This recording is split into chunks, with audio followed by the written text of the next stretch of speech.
Well, Pacelli and Boomer, they're grizzled and gray, talking about Star Wars from back in the day. Got a talk show called Geeky, it's true, spinning old tales about the stuff they went through. From Atari to Shrek, they know every line. Geeky is man, they're feeling just fine. Late Savvy's got a lightsaber, swings it with pride. Boomer's got a game, but plays it deep in the night. They're ranting about He-Man and old X-Men too. On Geeky Geezers, they're the nerdiest crew. Talking Transformers toys, they twist and they turn. Singing blues for the geek life, their hearts still burn. Oh, Geeky Geezers, they're living the dream. Talking comics and movies, they're busting the scenes. From Battlestar reruns to D&D lore, they're preaching the gospel of geek evermore. Pacelli and Boomer, they'll never grow old. Geeky Geezers with hearts made of gold. They're sitting in the studio, mics turned up loud, reminiscing about Super Friends, feeling so proud. Pacelli loves Spider-Man, Boomer's for Hulk. They argue about Star Trek with passionate both. From Betamax tapes to their old D20s, Geeky Geezers where the nostalgia flows. They got fans in the chat, from the young to the old, tuning in to hear stories that never get cold. Talking Ghostbusters, proton packs, toys in the box, and Saturday mornings with cartoons that rock. Pacelli and Boomer, they're keeping it real. Geeky Geezers with that old school feel. Oh, Geeky Geezers, they're living the dream. Talking comics and movies, they're busting the scenes. From Battlestar reruns to D&D lore, they're preaching the gospel of geek evermore. Pacelli and Boomer, they'll never grow old. Geeky Geezers with hearts made of gold.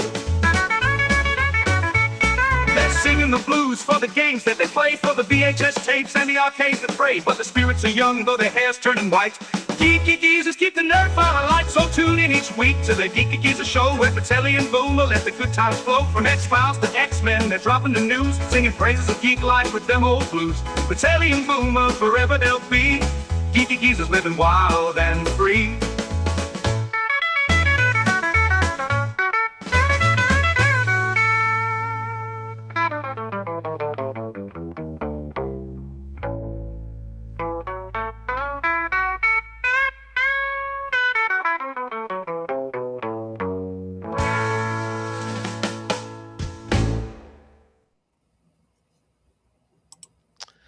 Blake 7 and Babylon 5? Yes, Lynn Green, because, of course, they're like the two of the franchises we haven't had destroyed yet. Right? Haven't ruined yet. Yes, exactly.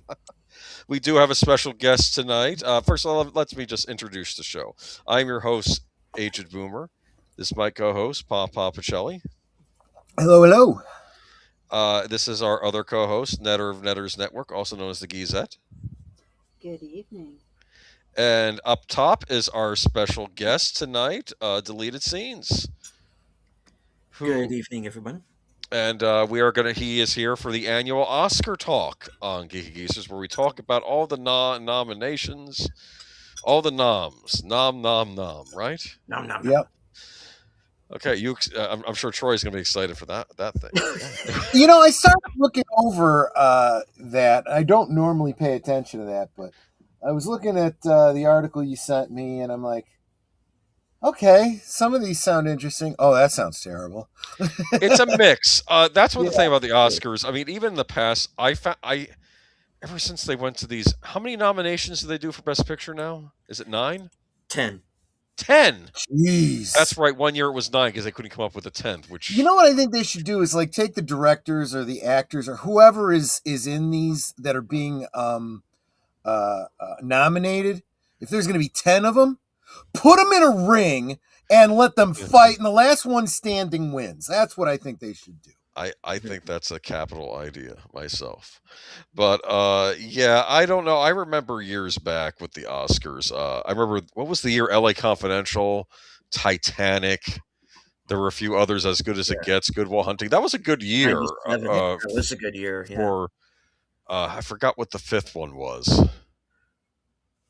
As Good as It Gets, that was the comedy, because they would even nominate comedies every so often, which I thought was interesting. Right. But anyway, I'll say hi to the chat though. Here we have Last Call. Thank you. Mm-hmm. You will see us on Friday for that. Have a great show, Geezers. Hoping Sinners does well at the Oscars this year. I still need to watch Sinners. It's on my to-watch list, along with many other things. Nigwa Severus, yay, let's do this. JPRPH1, welcome. Connie Cleary, welcome. Tired Midnight Blogger, welcome. JPRPH1, I think I already said that. Netter of Netters Network. Hello. Oh, and Netter of Netters Network. Like, share, and subscribe. Yes, only 136 more subscribers needed to become monetized. Oh, thank you. Okay. There you go. And, be sure to make sure you're subscribed to everyone on the panel tonight, because you never know. Sometimes YouTube will unsubscribe you without you knowing about it. But let's see here. Enigma Severus. I think I already said hi to him. Marc Malnekoff. Kapla. Here I am. And you know what that means, right? Kapla? Yes, it means success. I thought it meant howdy.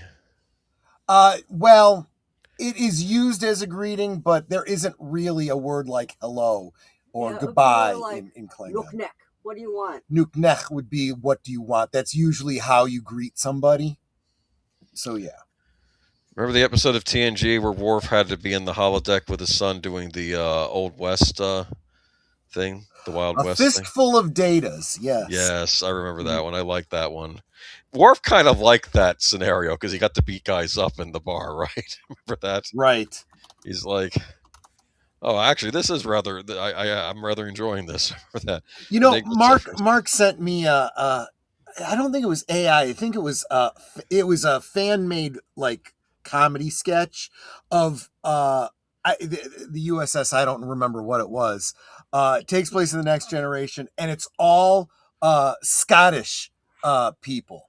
And with the really, really thick brogue. Like, you really got to listen to understand what they're saying. It's very clear they're trying not to enunciate too much. And when one of the officers is missing, they can't find him. The captain goes down to the holodeck, and he's in there starting a fight. And he goes, and I'm translating from the Scottish, "What are you doing?" He says, "Well, I was down here just playing some pool, and and he's like, "Oh, okay, well, carry on." And he okay, and he starts the battle up again. Funny. Could you understand what they were saying? I had to listen to it a couple times. Scottish is hard. I love the show Shetland, but I gotta watch that with captions. I'm sorry. Babylon 5 actor Peter Jurassic Londo will be on Sci-Fi Snob Channel this Wednesday at 8 p.m. Oh, that's interesting. Okay. I didn't know he was still alive. Oh yeah. Okay, I know. I would have said something if he'd passed. I met him at a convention here in the Chicago area, and he was just so nice, Geek Flag. LA Confidential was nominated for 9 Academy Awards in 1998. Yes, see, I remember that. I remember when that was. I remember going to the theater on my own to go see that. Just for some guests who doubt my age. I'm just saying. Okay. Netter Troy Boomer, deleted scenes. Welcome, PJ. Thank you for showing up here. Okay. Hey, all right. PJ. And I think we'll get this as Troy would say. Well, I guess it's not a Carnival wagon tonight because it's not Friday, but right. You guys staying warm? Yeah, because we're not going outside. Yeah. We went out. We went out yesterday because we had to. I had to pick something up in the city, so I had to not only go out in the freezing cold, but I had to drive into Chirac. But we made it out okay, and we made it home before it started snowing. And we never got hit real hard with bad snow. We got about 2 inches, but it's not terrible. And we're just staying in, staying warm. I gotta tell you, it's a little chilly outside where I'm at too. 70 degrees. Yikes, man! It's just. Shut up. I'm gonna shut up. All right, let's break you might have to put on those half sleeves and maybe a windbreaker. There you go. I think Boomer confused the PJs. Is it PJ 01961? Because that's Penny. Oh, my mistake. I thought it was PJ Orville Nation. Penny. Okay. Yeah, not Orville Nation. My mistake. Okay, well, you're welcome here as well, Penny. Anyway, if you you absolutely are, Penny. We love seeing you here. Anyway, if you bring up the presentation. Welcome back to membership, by the way. We saw that you got gifted a membership the other day. Enigma Severs went outside today, slipped and dropped on the second step outside my door. My knee got a good bruise, but I got my Oh, work. I'm glad you're man. okay, man. Watch out Oh, for that yes. sucks. That really, really sucks. I know exactly how that feels. And by the way, thank you so much, Enigma, for the DM. Just asking how Netter and I were. That was really, really nice of you. Thank you. I like Mark's comment. Cowards. I went out in the blizzard today and watched trains. Not only got some good photos, I made the storm respect me. Yes, he did. Yeah, I suppose you did. Do Klingons have trains? Don't even know if they still exist in the Federation by the 23rd, 24th century, to be honest. It's interesting you would say think that there would be. because I was reading one of the Babylon 5 novels Mm-hmm. back when I tried until I gave up on those. But the Earth of the future on Babylon 5, they had trains on Earth, but these were like super fast trains. Get you from like New York to Orlando in like 20 minutes or something. You know, like they had trains on Earth. I am guessing that by the 23rd, 24th centuries, neither the Federation nor Klingons would have, dedicated trains on rails. That seems just so archaic when you've got teleportation technology. Well, they didn't have teleportation on Babylon 5, so I guess that explains Well, that's it, a good point. But I'll tell you, also, there is an animal on the Klingon homeworld called the Starach that is comparable to a horse. So I suppose you could have horseback riding Klingons. Yeah, okay, well, that makes sense. All right, you want to bring the presentation up? I can do that. Let's just get this over with. I'm kidding, of course. It's Oscar time. It's exciting. I remember being a young budding film student. I don't have deleted in here. So I want to acknowledge before I bring deleted into this presentation that this was done by Aged Boomer on 125 because now we're going to have deleted covering that. So I put the dates on these so I don't get them confused. Yes. There you go. A reminder to myself. Okay.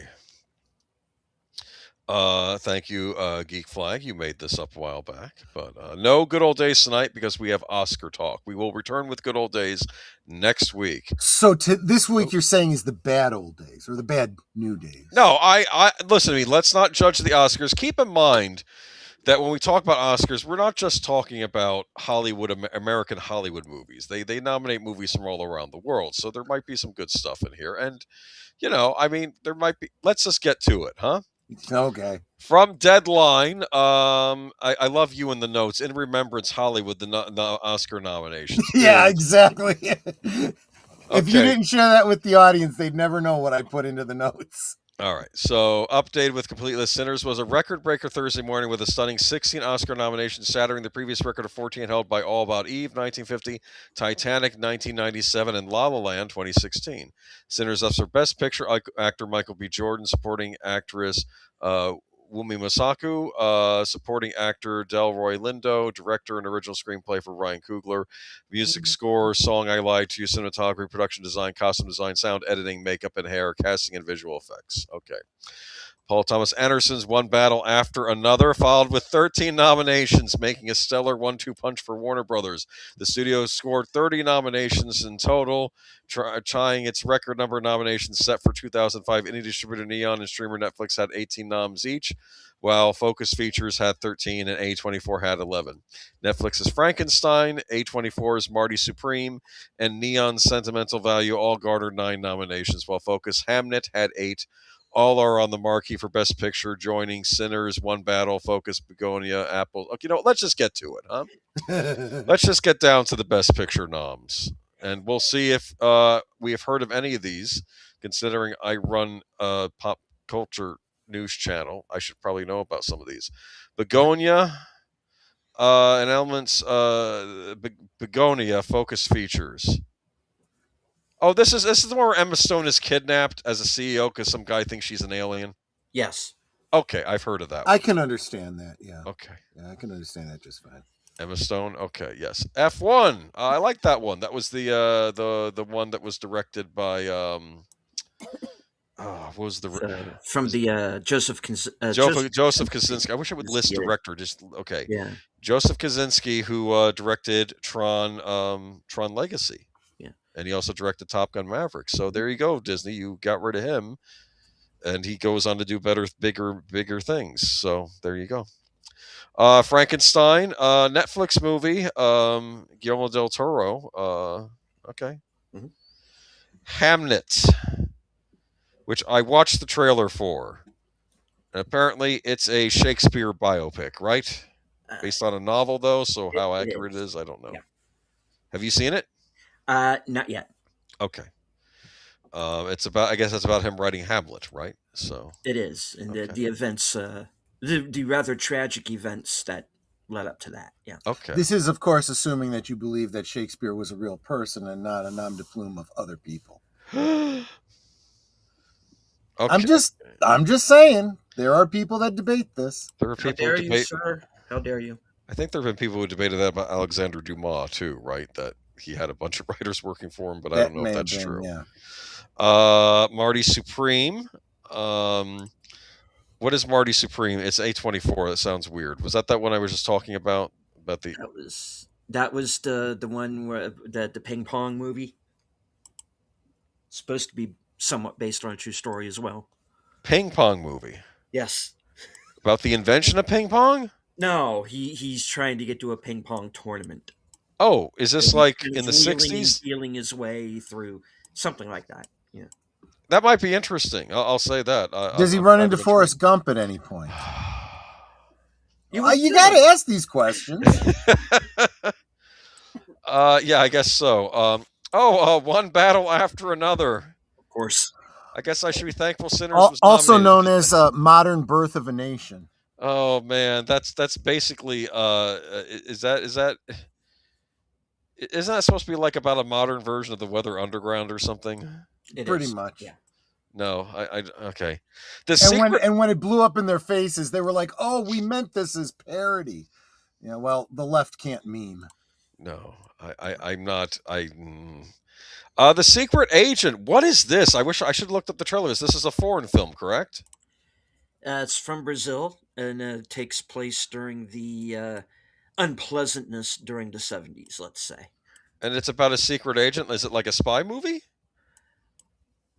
From what I understand, not really. So okay, well that's okay. It's like Yeah. that old Western El Dorado. They ever reach El Dorado in it? Probably not. All right. No. Okay. Sentimental value. What is that? It's a family drama. It's a very complicated story. I actually read up on this one, and it did sound interesting to me. Okay. It might be good. I'm not attacking most of these movies. No. I don't know. It just sounds very, very complicated. Okay. Well, maybe I will check it out. Sinners. I need to watch Sinners. It's just because I need to see if all the hype, if it lives up to all the hype. But yeah, I have a suspicion I know what it's about, but I probably don't. So, Train Dreams, Netflix. Outstanding film. What's it about? Loved it. It basically follows this man through his life from the age of 7 to 80, and kind of the it's kind of the life story of this guy. His life. Is it sad? He's a lumberjack, and he's okay. And sorry, I had to. Yeah. And he seems and it's you follow him through his life, and it's kind of about the people that he meets along the way, and Okay. there's some good stuff, and then there's tragic stuff, but and it's Okay. really kind of a tone poem, kind All of right. very. I would say it's very Terrence Malick-y, but it doesn't have all of the the sand beneath my feet. The sand I beneath feel my the feet. grains. It doesn't have any of that, pretentious. It's like a Terrence Malick film with all of the pretentious crap taken out of it. All right. Okay. Well, no, Yeah. I'll look into it. It sounds like a good movie. Yeah. Nicholas Sarah says the movie itself did feel like a ping pong match with how the guy went about solving issues as he tries to get to a championship game. Geek Flag with Nate knows Balls of Fury was better than Marty Supreme. Oh, come on. I don't doubt it. No, Balls of Fury. I hated Balls of Fury. That I'm watching this movie and it has Aisha Tyler and Maggie Q in it, and these are two women who I remember at the time thinking these should be leading ladies. And part of me wondered, when people complain about certain bigotry in Hollywood, I wonder if that's the case because they stick Maggie Q and she's basically the love interest for Booger from Revenge of the Nerds, and this is middle-aged Booger from Revenge of No. Anyway, Sinners was good, but it sure as hell doesn't deserve an Oscar nomination. But I don't know how good the movies are it's up against. I liked F1. F1 was good. I think it deserves a Best Picture nom. It's not going to win, but I because it's too much of a crowd pleaser, I think. But I don't know. It was the better version of Driven. I guess so. It's the exact same movie, just done better. Well, no, I mean, I'm telling you, every year Hollywood, I feel like they've been doing a racing movie, and I like to go see the racing movies because I know that they probably pay big bucks to get the licensing for F1 or Daytona or whatever they're doing. So I know they're not going to try to make it something that's going to shame the organization. Mm-hmm. And they're just going to try to make a good movie that's accurate to the sport. And I'm like, well, at least it's a good race. I would take a good racing movie over a bad superhero movie any day of the week. That's where I'm at. I hear you on that. Because I feel like with the superhero movies, it's like, oh, this is just the nerds in the caves will go see anything. It's just that's a quote from an EA Games director about the anyway an RPG. Let's go for actresses. Jessie Buckley and Hamnet. Rose Byrne, If I Had Legs, I'd Kick You from A24. Kate Hudson, Saw Sung Blue. I watched that recently, Song Sung Blue. That's about the Neil Diamond interpreter, not impersonator. You don't call him impersonator.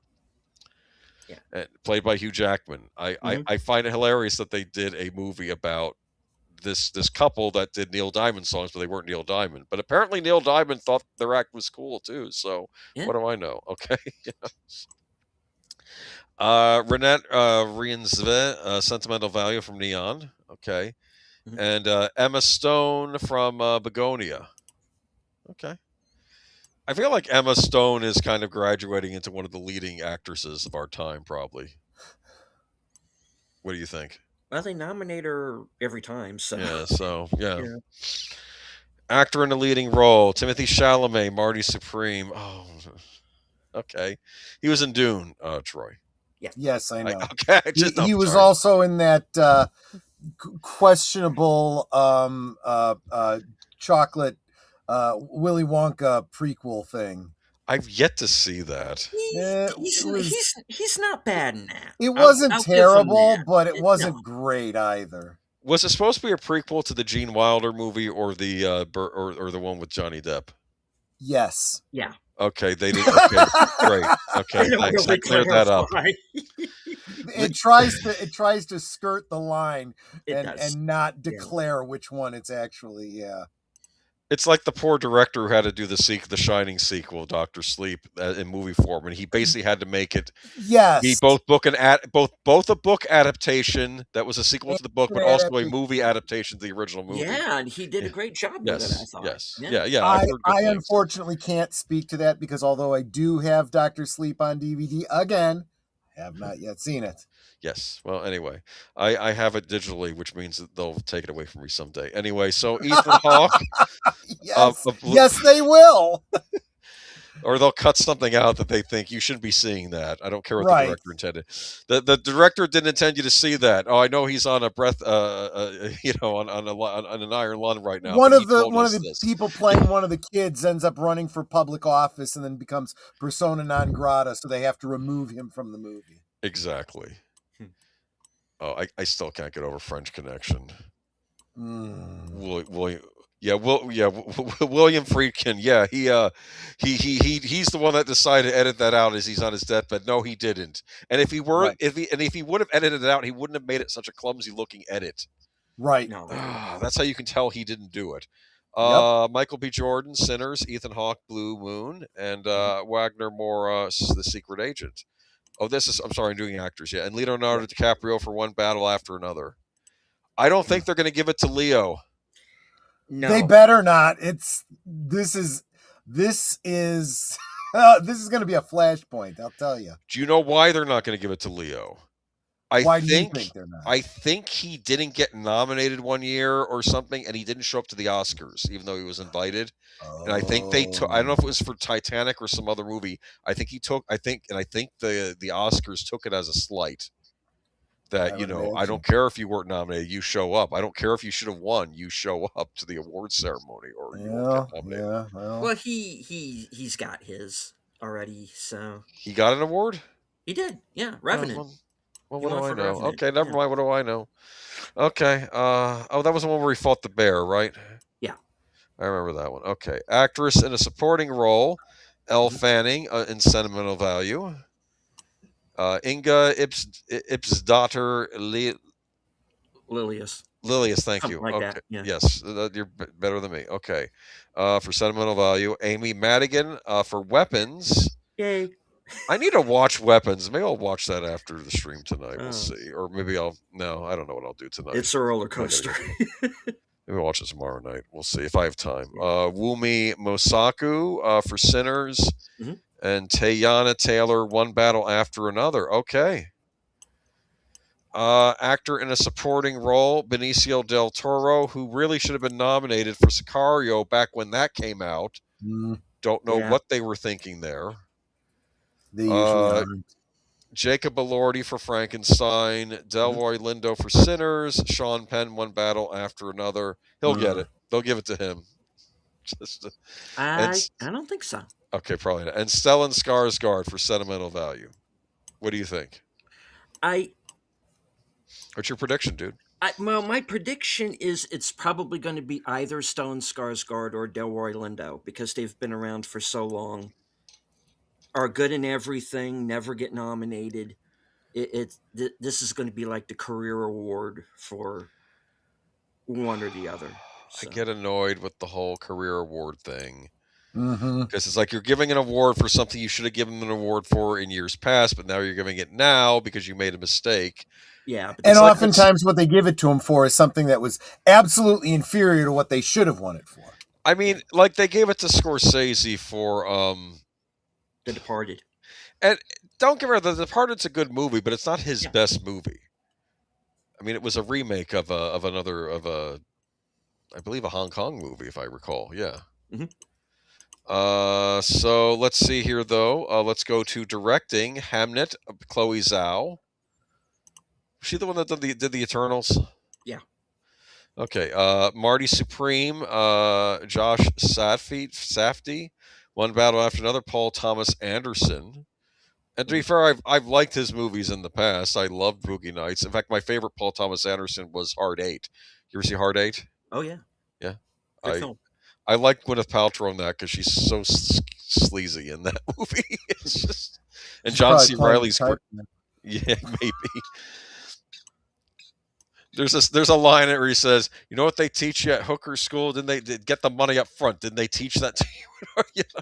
That was a line. I forget the older actor, and he was great too. But Baker Hall. And Phil Baker Hall and John C. Reilly. That there are 90s movies I miss that I wish they would still make movies like that, but maybe they do, and I'm just not digging hard enough to find them. Sentimental Value, Joachim Trier, and Sinners, Ryan Coogler. Okay.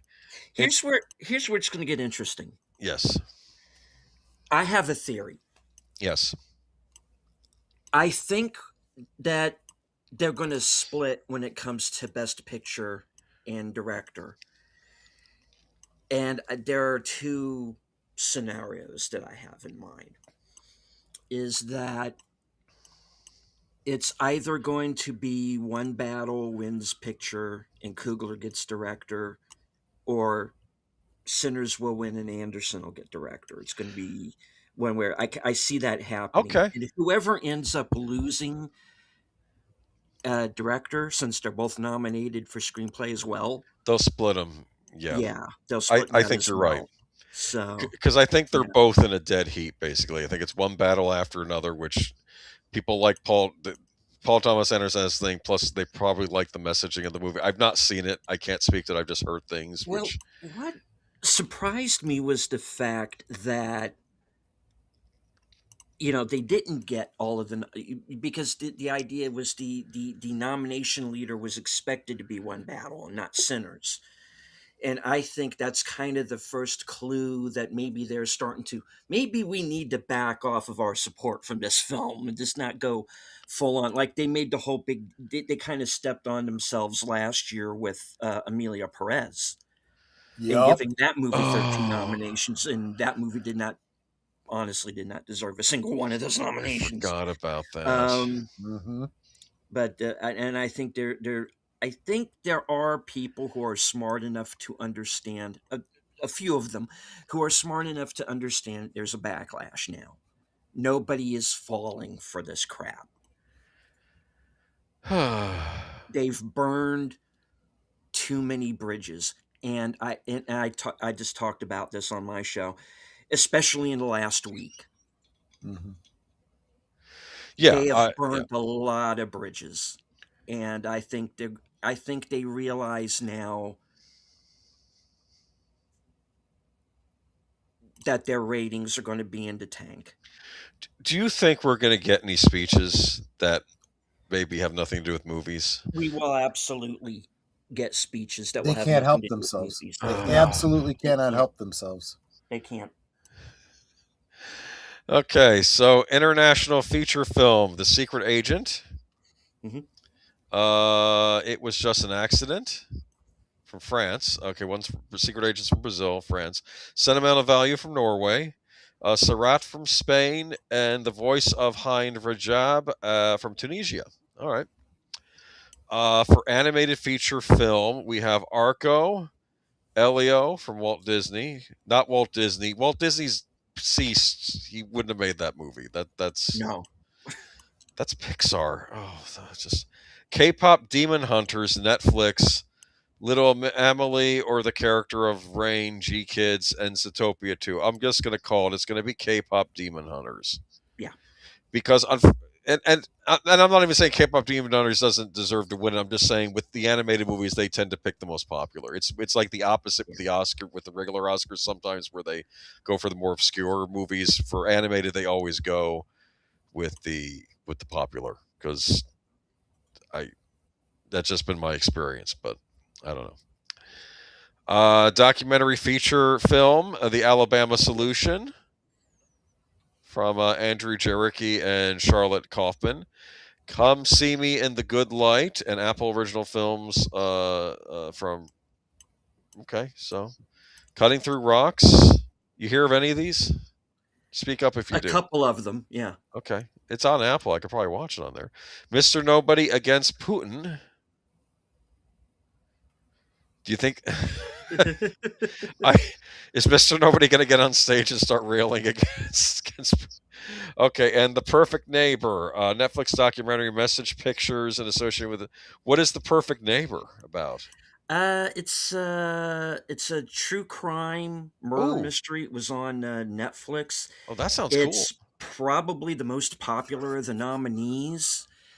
But they don't always go for the most popular of nominees when it comes to the actual award. It's probably the front runner right now.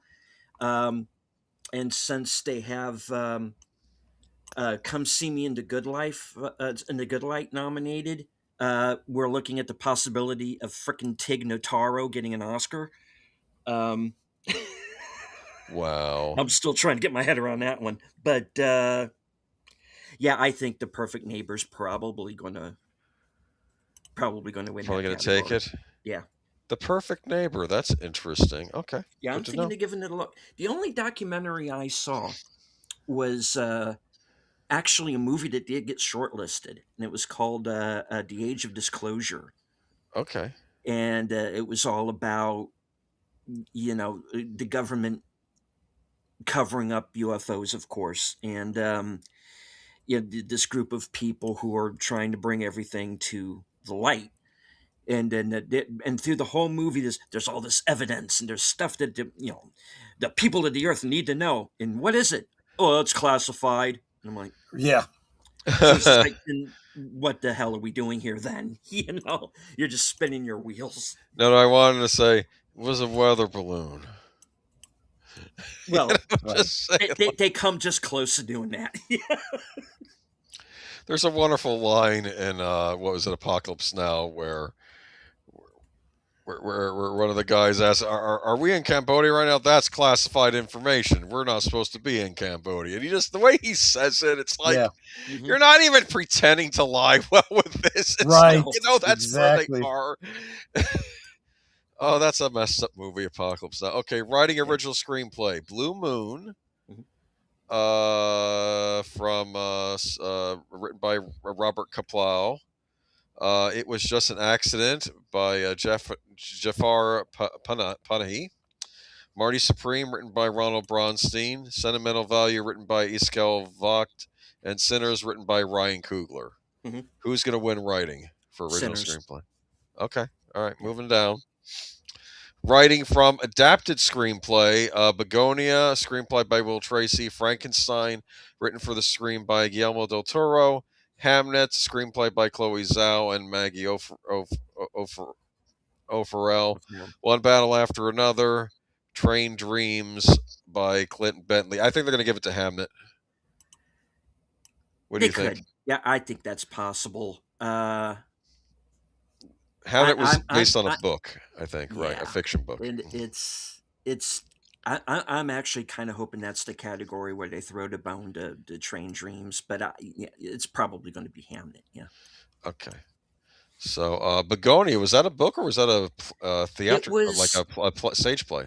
It's a remake of Oh, it's a a remake. Korean film called "Saved Green Planet" or something like that. Oh, I've heard that title before, Yeah. actually. Okay, it's good to know. Music, original score. We have Listening Birdman. Okay, this is your wheelhouse. Begonia, Jerskin Fendrix. He probably has all these soundtracks already. Frankenstein, Alexandre Desplat. Hamnet, Max Richter. One Battle After Another, Johnny Greenwood. And Sinners, Ludwig Göransson. Okay. And for original song, I think this is more Troy's category, right? Yeah, but I don't know modern music. Let's I'm see old here. for it. Dear Me from Diane Warren, Relentless Masterclass. Golden. You had me at Diane Warren. Give it to her. She deserves it. Yes. I have a question, Steven. Are they going to be doing live performances of these songs? To my knowledge, Because I haven't heard anything about them. didn't they I scrap don't think that they've last announced it. year? Yeah, but there's always a backlash when they do it. What were they Um, thinking? People like that. That's one of the reasons people tune in. Yeah. Is to see those live performances. And then they did some Bond medley, didn't they? Yeah. I mean, if because they always go, well, people always say the show's too long. Well, if you could maybe cut back on the political speeches and just Yeah, exactly. you would have time for the Or You know, have maybe us- just engage your brains in what people actually care about. If you want people to tune in, that is. Why don't they just do a separate Oscars ceremony for the other categories, and they could have that on streaming? You could just watch it if you wanted to They see like probably- the shorts and things like that. They probably might. Okay. Because in a few years the Oscars are going to be here on YouTube. Golden And, from yeah. Mhm. Yeah, go ahead. Oh, on YouTube. That's right. Well, I'm surprised it Yeah. isn't already. Yeah. Uh, I know. oh, Golden from K-pop Demon Hunters. If they do a live performance of that, they'll get people tuning in. I'm just saying that's very popular with the youngins. I That's lied to gonna be your you. winner. Yeah. Okay, I lied to you from the Center soundtrack. Sweet Dreams of Joy from Viva Verde, and Train Dreams from the Train Dreams music by Nick Cave and Bryce Desner. Lyrics by Nick Cave. That might be good. I might like that song actually. I like Nick I love Cave. that song. Yeah, There's so, yeah. actually a music video for that that's very well done.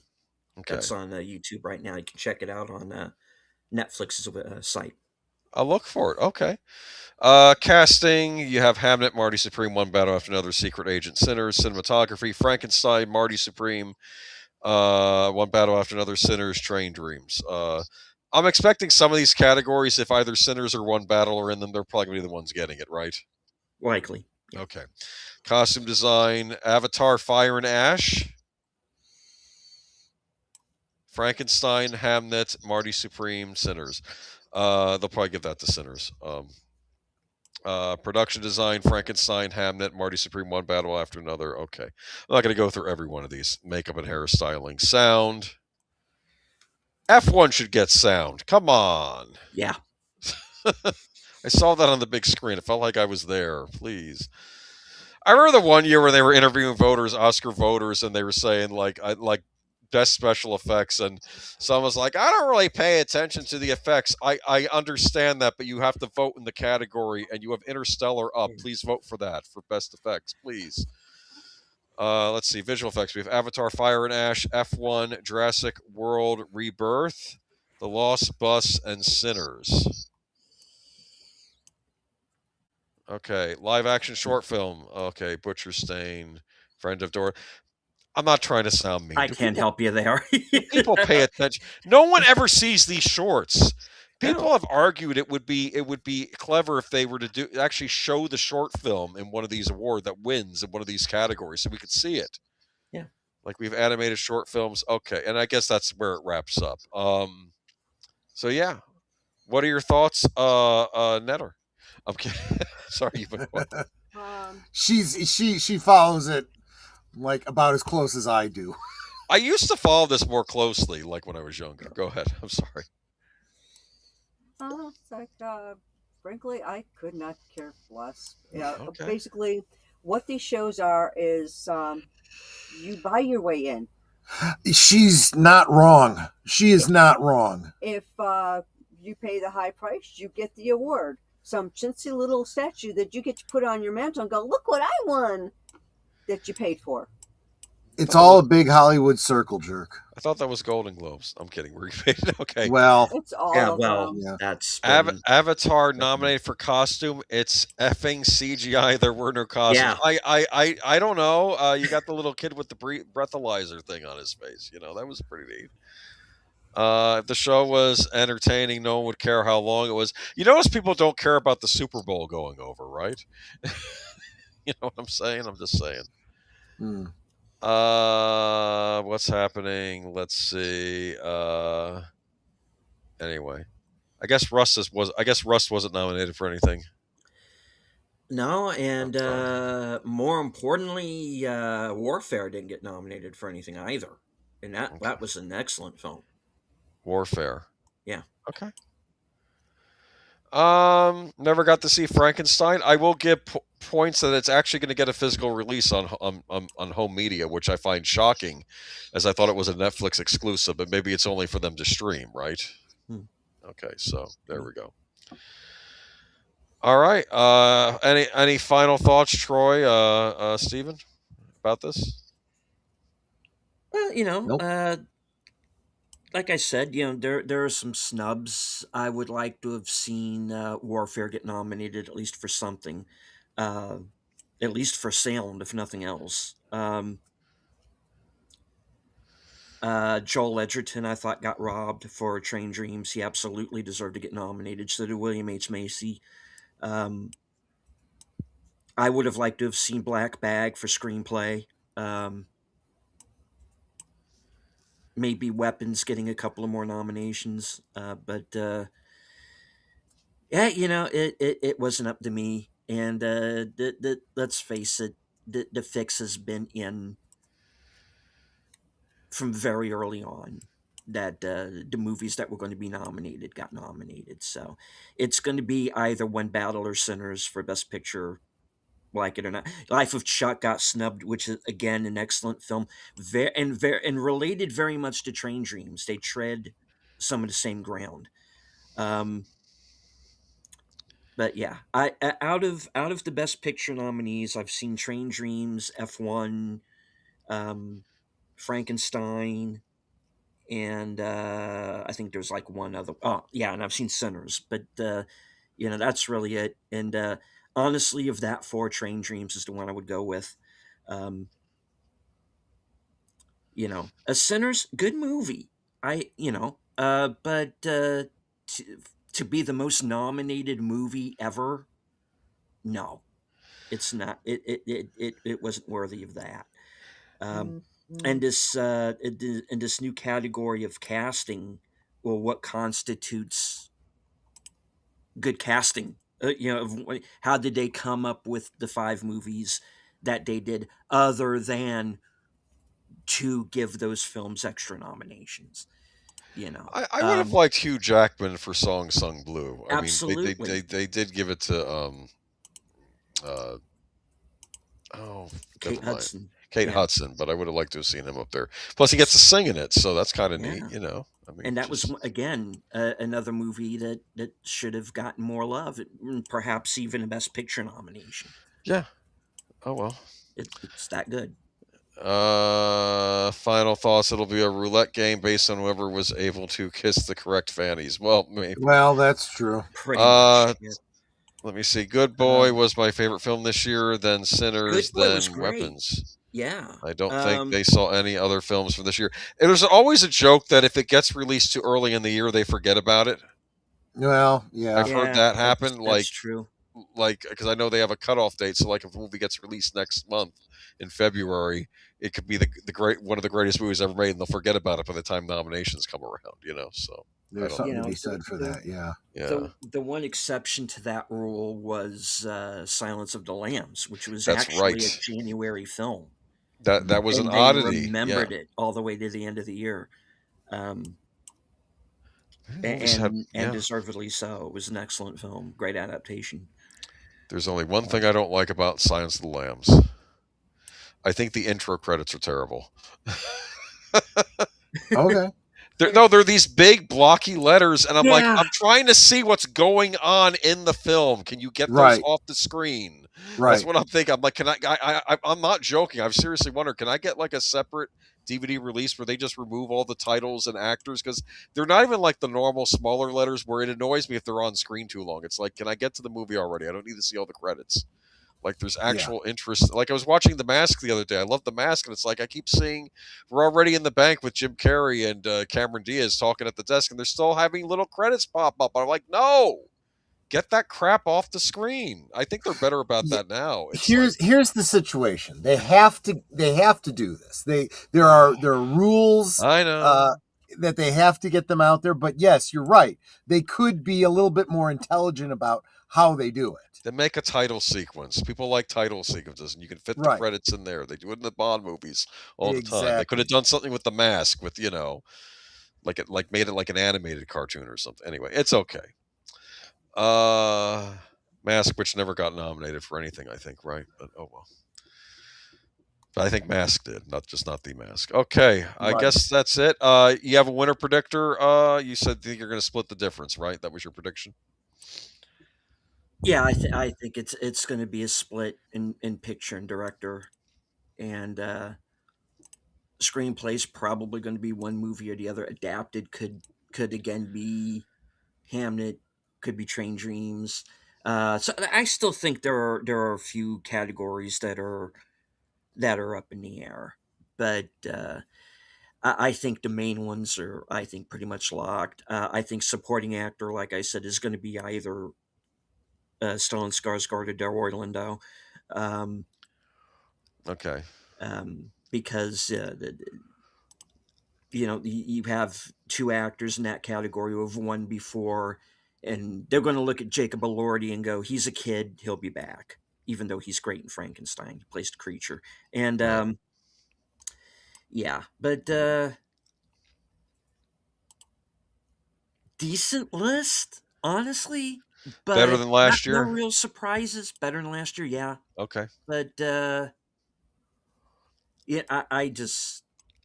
am just so at sea over the political nature of everything that it's like I believe this is going to be the lowest rated Oscar telecast of all time. I mean, I think it was a smart move not bringing Kimmel in, because that would have just knocked everything into the negatives.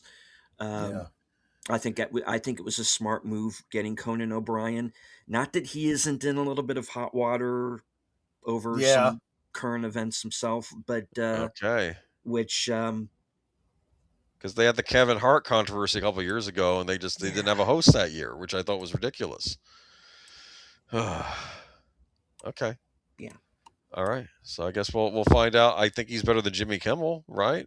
He's Well, funnier. anyone, Kimmel's- just I mean, about anyone's better than. I was Jimmy terrified Kimmel. it was going to be Colbert hosting it or something. I was like, okay. No, all right. Colbert's too busy helping foul up Star Trek. So, Well, yeah. They used the word hangry on Star Trek.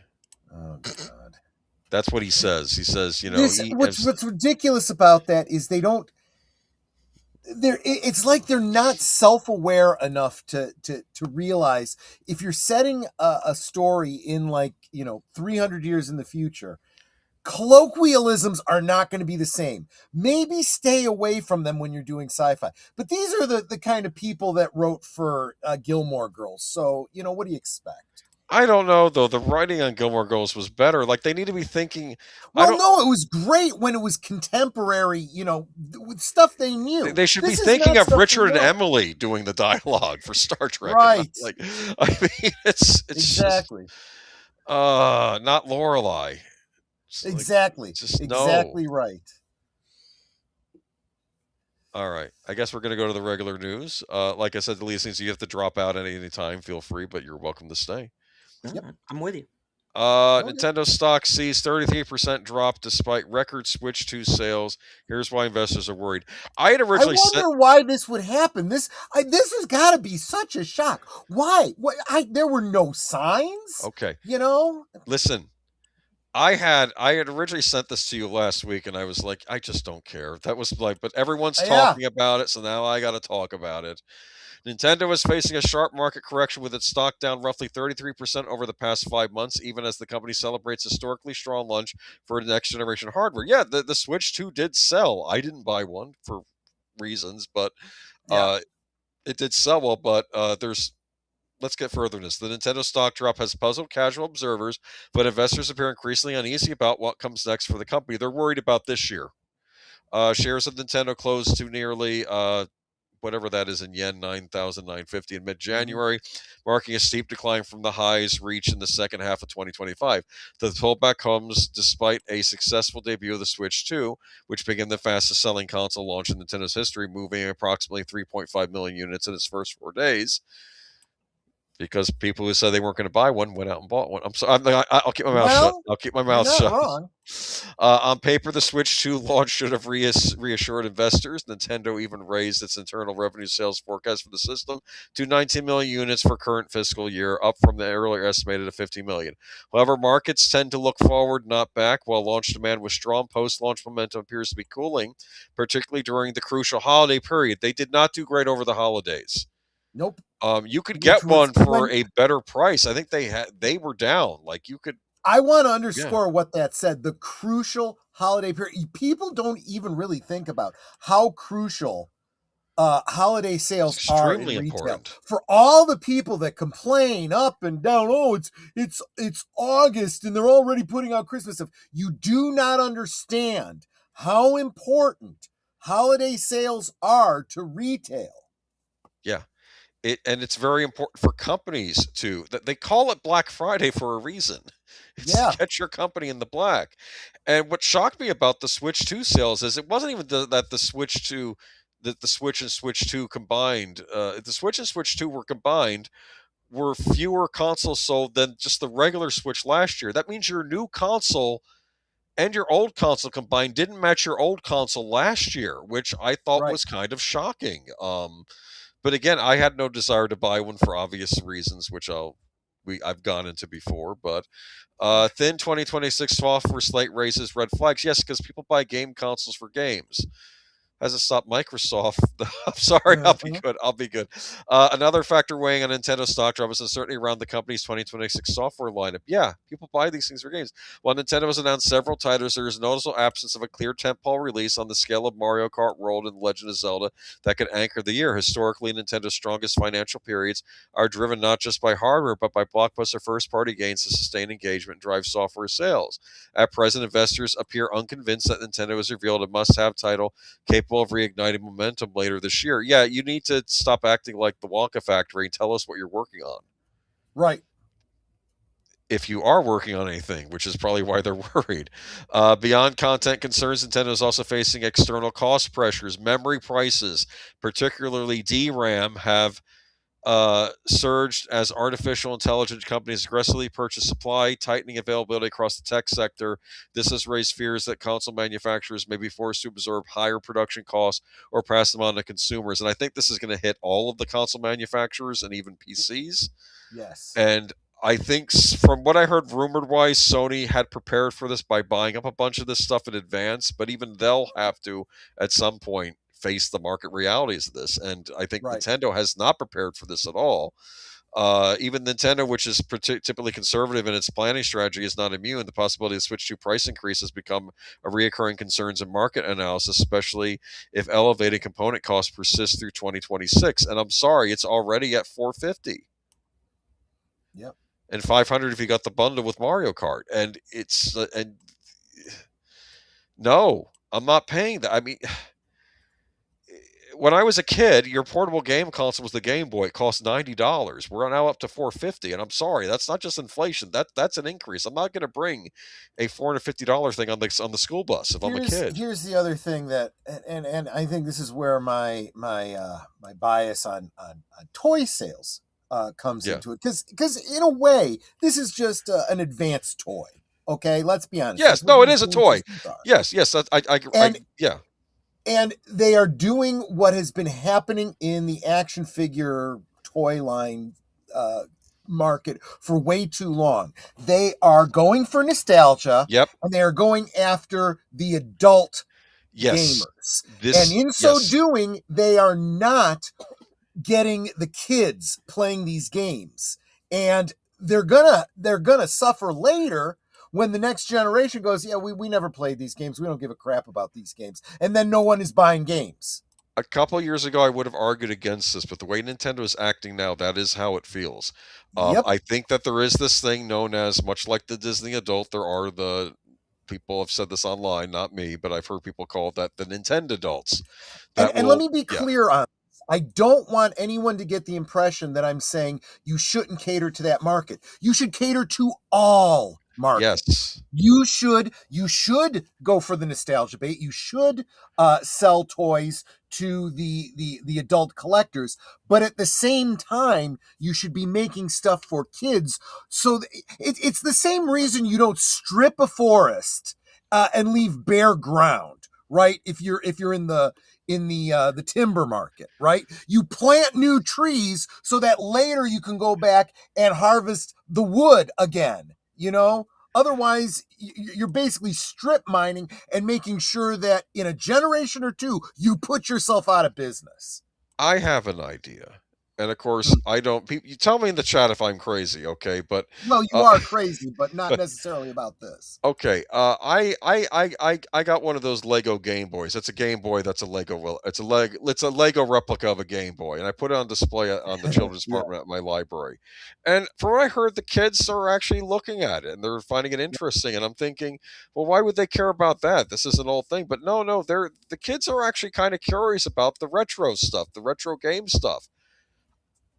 I think Nintendo could not saying the exact same Game Boy from 1989, but they could re-release the Game Boy, maybe in a slicker form. Maybe you have like over 1,000, maybe 2,000 cartridges made for the original Game Boy, and you could do it where you could release like a classic version of the game, just like in the original Game Boy on the same cartridge, or you could play like a newer version with newer graphics, right? And you could probably make this thing cheaply. It probably wouldn't take up a lot of RAM for these old games, right? Right. And you could charge $30 a pop for them, and it could give the kids something to buy that had the Nintendo characters in them. because they can't afford to buy the $450 console portable hybrid. And let me tell you something else. You hit on something that's key. You go back a couple generations in gaming, and it doesn't take as much RAM. You could put more RAM in than they had back then. Yes. But still way less than what games call for today, and still come out ahead. And everyone is happy. The old time gamers are happy. You get their Game Boy again, and then it's the even new kids. better than I remember. Yes. And then you get the kids playing it. Yeah, see, that's what I'm talking about. Like basically with the Game Boy games, I would do like you'd have the black and white version of the game, or maybe they could make it a color version, so you could choose between both.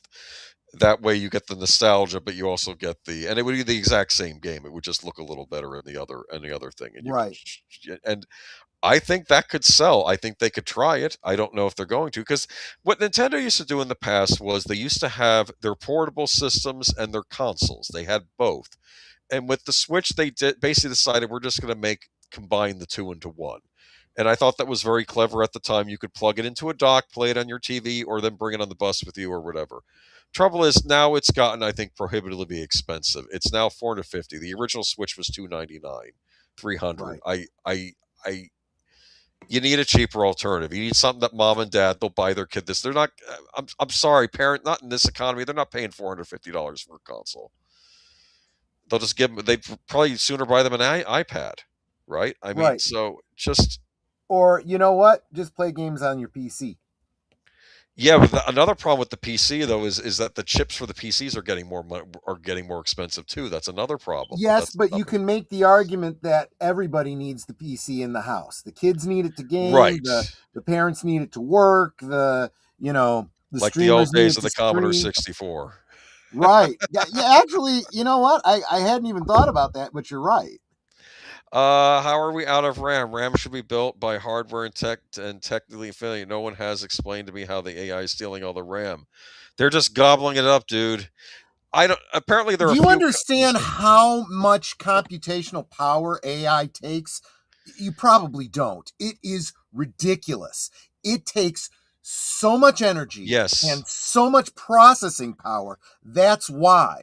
In his defense, I think a lot of us are getting used to this idea. Like, I had no idea until like a couple months ago. Like, wow, this stuff takes up a lot. It's kind of like, okay, here's the best way I can explain it to you. We did a watch party on Netter's Network of 4 rooms. And the last story in it was Quentin Tarantino basically playing himself, doing a little party with his friends, and he's serving them all Cristal, the most expensive champagne there is. And he gets pissed when he realizes someone just left it out to go flat. And he starts pitching a fit about it. And he's like, what, do you want me to open another one? He goes, no, I don't want you to open up another one. Because, for you guys, it's all fucking free, right? Well, it's kind of the same way with RAM. You go to Grok and you ask it a question, you get not only all this research, but all of its citations and all this other stuff. And you're like, okay, great. That was easy for me. Yeah, you have no idea how much processing is happening behind the scenes. And you're still getting, oh, wait, that's not what I was asking for, because it doesn't really understand me.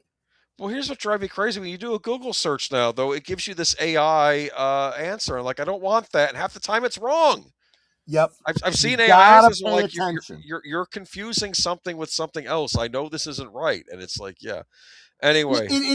People are forgetting that this is not a sentient being that is understanding you. It is really no different than Google ever was. If you don't ask it in a way that the machine is going to understand you, you're not going to get the answer you're looking for. Netter's doing a search for me to try and find a Migo scale Inverness Cape. Well, it may not understand what an Inverness Cape is. She might have to say a Sherlock Holmes style cape in a scale sized down to a 9-inch action figure. In some ways, it's not all that different when you're trying to ask it to make an image and you have to keep tailoring what you want because it's not understanding. There's a great example. How many times do you get something that's absolutely perfect? And how many times do you get something where someone looks at it and goes, oh, that looks like bad AI, Yeah. Nintendo releases free Dixie Kong update for Donkey Kong Country Returns HD. I own a copy of Donkey Kong Country. Yes. Is this a girl boss Donkey Kong? This character? She's been around. She's been around since 19. You shouldn't be saying that about a girl. She's been around since I don't need to know her body count. She's been around since 1995. All right. Well, okay. All that tells me is she's legal, but she's gotten around. Yep, she does wail on the guitar though when she wins the stage though, so there was that going for her. She wears a beret. You notice how she's wearing a beret because young women at the time. Because she's a radical. But she wears a beret because girls in the 90s, young women were wearing berets all the time, and you find it in a secondhand store. And because it's Nintendo, they don't update. Okay, anyway. Well, can I just say something about this? I already said that I owned this game. I bought it last year in January, okay? And now because I own this, even on the original Switch, you're getting Dixie Kong in the free update. So I just want to say, hey, Sophia, I have Dixie Kong. I don't need you anymore. Wow. That's your comparison, huh? Should I saved it? She's a blonde, too. So there. Never mind. All right, I'll just read this. Different species, my friend. That kind of worries me about you. Okay, anyways. Anyway. You gonna tell me now you're into bestiality too? What the heck, man?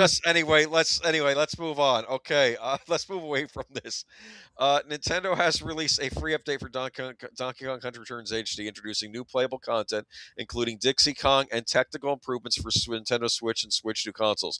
Software update version 1.1.0 become available on January 2026 and can be downloaded at no additional cost by players who already own the game. So this is a good thing. But I will put a caveat on this. When this game was released a year ago, there were many complaints that they felt Nintendo did sort of a rush job on this. How there were certain effects and certain things that even looked better in the original Wii version. And they're like, well, why does this? There were like little nitpicks all over the place. Well, apparently with this update, they've now fixed all those graphical issues and everything else. And now the game looks really good and it plays how people wanted it to play from a year ago. They threw in an extra playable character and I think they even put in a time trial mode. So you're saying this is almost like mea culpa, me bad. Yes. We fixed this for you, yeah. In my opinion, this is not a point in Nintendo's favor, but now it's no longer a point against them. I appreciate the fact that they realized there was an issue and went back and fixed it. So good on them, and it's cool. You get to have Dixie Kong in the game. Dixie can sort of fly. She twirls her ponytail around. It's like a helicopter. Do you understand? So, oh yeah, like a double-bladed lightsaber. Sure. Mm-hmm. Okay. Anyways, she was first introduced in Donkey Kong Country 2, Diddy's Kong Quest. I don't like that. Don't call it Diddy Kong's Quest. People get that confused. All right. He's on a conquest because the original Donkey Kong has been kidnapped by Captain K. Rool, this crocodile villain. Okay, and you and not Dixie, to be confused with a Diddy party. His name is Diddy. No, not that Diddy. And now I'm wondering who had the name first.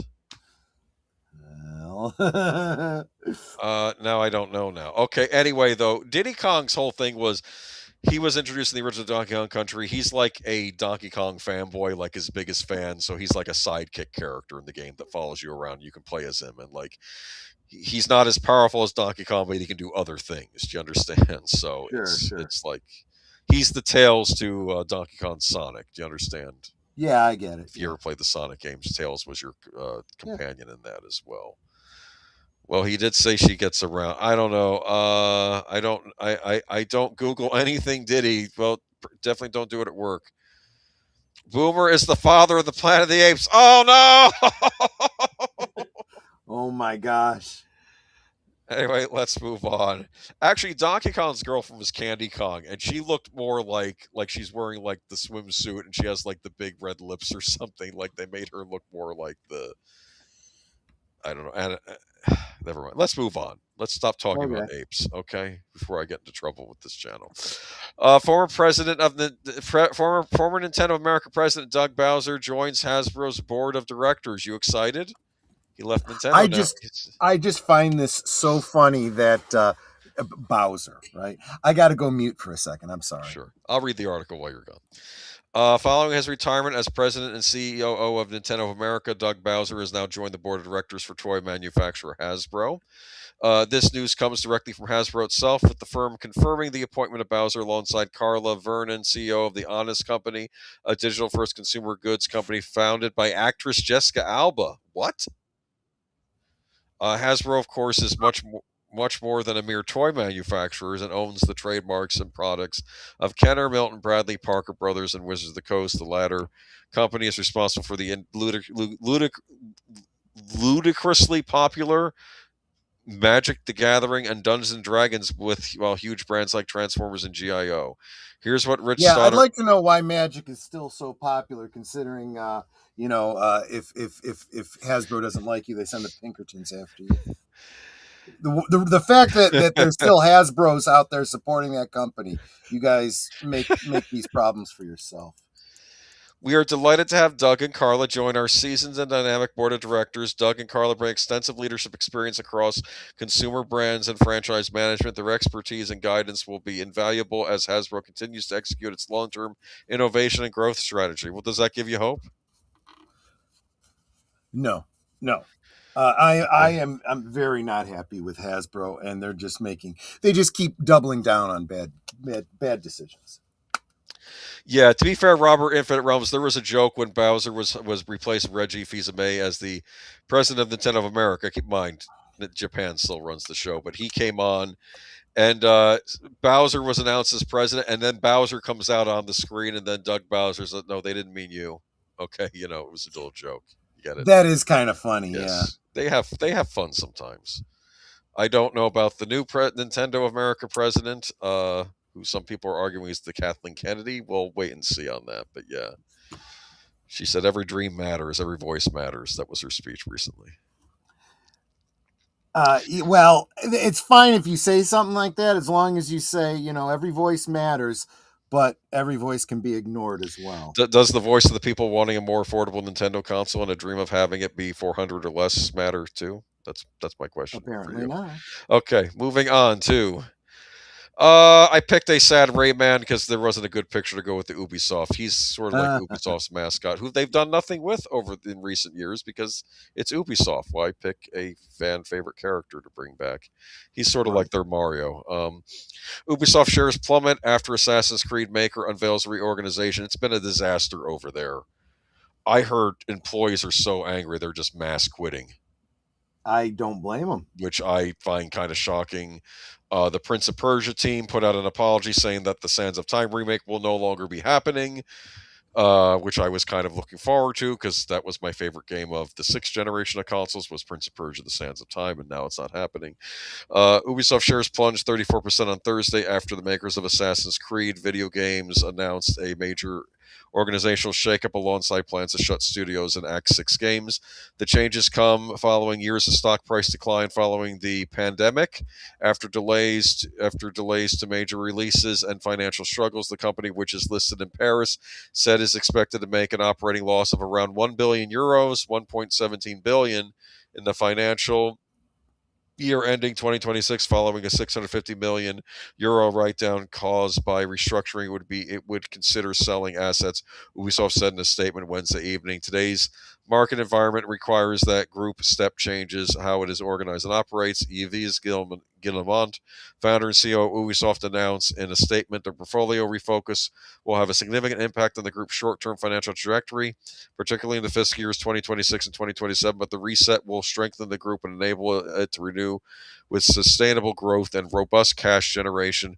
Ubisoft said studios in Halifax, Nova Scotia, and Stockholm would close, with restructuring in those in Abu Dhabi, United Arab Emirates, Helsinki, and Malmo, Sweden. The company expects cost-cutting measures to save 500 million euros and bring fixed costs to 1.25 billion euros on a run rate by March 2028, compared with 1.75 billion in financial year ending 2023. On the bright side, I heard they actually patched Star Wars Outlaws, and it's a lot more playable now. Yeah, I'm sure it's playable, except for the content, because nobody wants it. Yeah, this is blah, blah, blah, blah, blah, blah, corporate speak. We're rearranging the cookies on the plate to make them look like more. But the reality is we're not going to address the fact that our products are too expensive and nobody likes them. So they're not going to buy them at any price. Yeah, they kept doing those tiers for Outlaws where you wouldn't get the Job of the Hutt mission unless you paid like how much for the game? It was like this.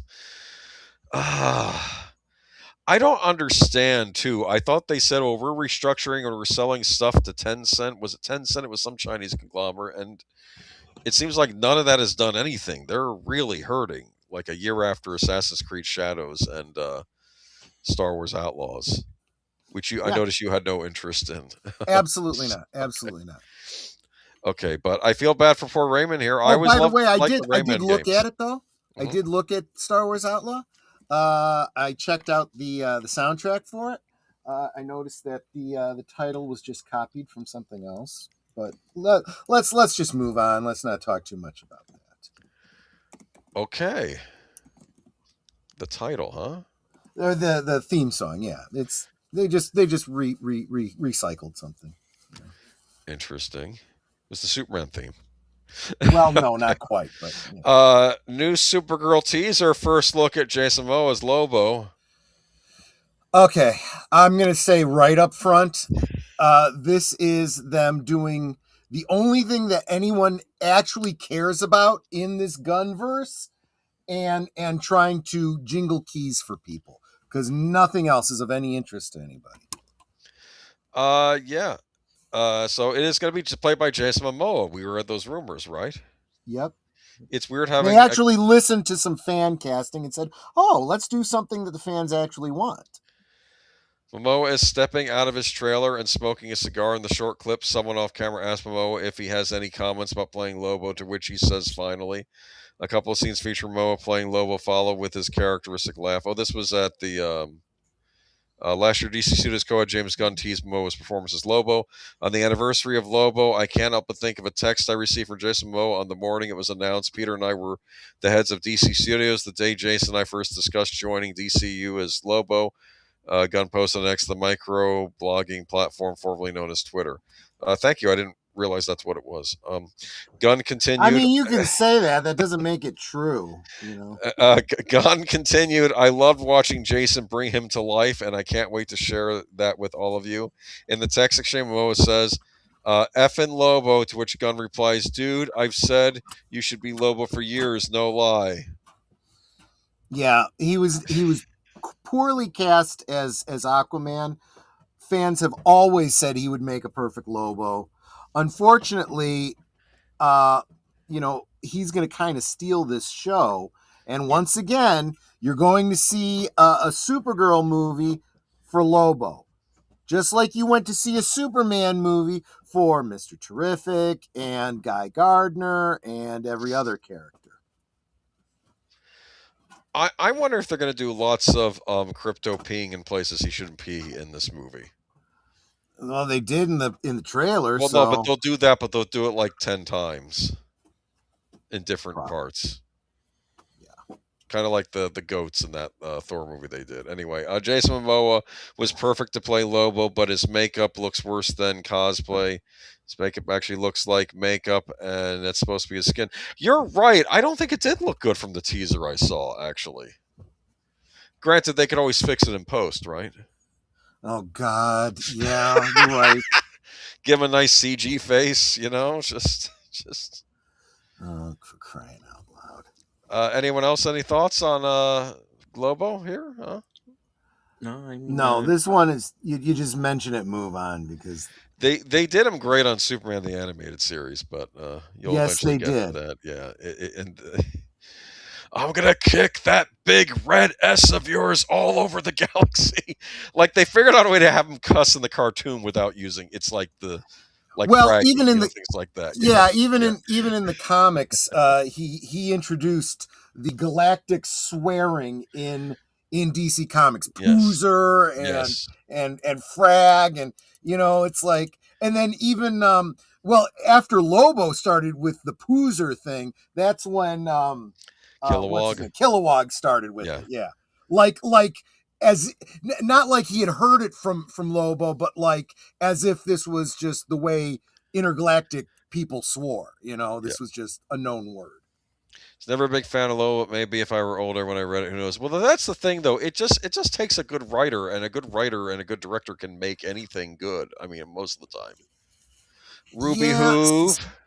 Oh, thank you so much, Ruby. Gifted a membership to Joe's Atmosphere. Joe's Atmosphere. Welcome back to membership, Joe's Atmosphere. Thank you, Ruby. All right, let's move on to anything left. Steven, you excited? No? No. Okay. Are you over superhero movies, or is it just the DC movies you're over? I'm over them. What am I even looking at here? What is this?